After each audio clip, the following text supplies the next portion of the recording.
This next case study begins with MasterCard stock during a prolonged uptrend.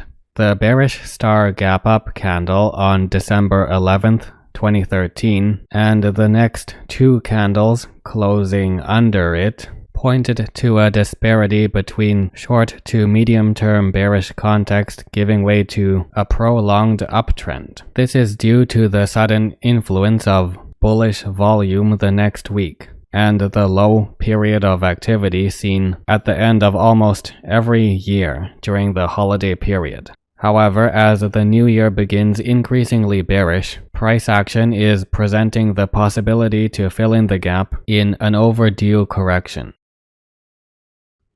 The 76.30 gap fill level from the December 10th closing price provides solid support. The only way the gap fill could have been avoided would be for another influx of bullish volume, like in mid-December, but that would have severely overextended the larger uptrend.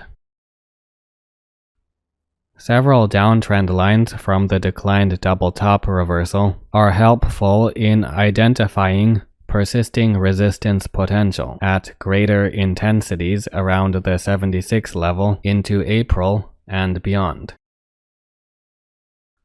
The declined double top holds major influence almost a year later, as price is still mostly trading under 76 even after the downtrend lines were crossed.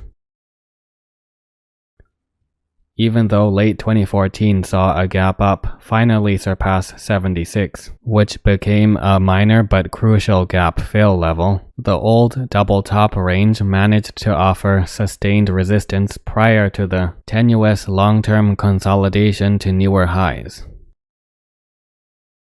The prompt gap down fill in February, with steady bullish volume and price action, was the product of residual bullish sentiment from the larger uptrend that is beginning to fail under noticeable pressure.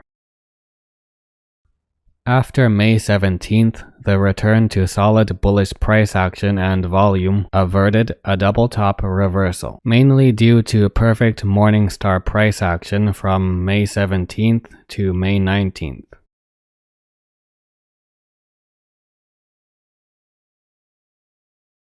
A series of failed double tops give way to bullish continuations that progressively stabilize a larger uptrend. Regular bearish spikes are short-lived and don't lower price too far, so they are only considered bearish retracements that are repelled by the lower boundaries of the failed double tops. It is also helpful bullish volume spikes take place at regular intervals to firmly establish over the failed double tops. Note how there is also the minor feature of flatter price action before and after double top ranges form. This can be seen more clearly with the first two ranges. The phenomenon has been seen before and highlights short-term indecision around patterns and can form with successful and unsuccessful patterns.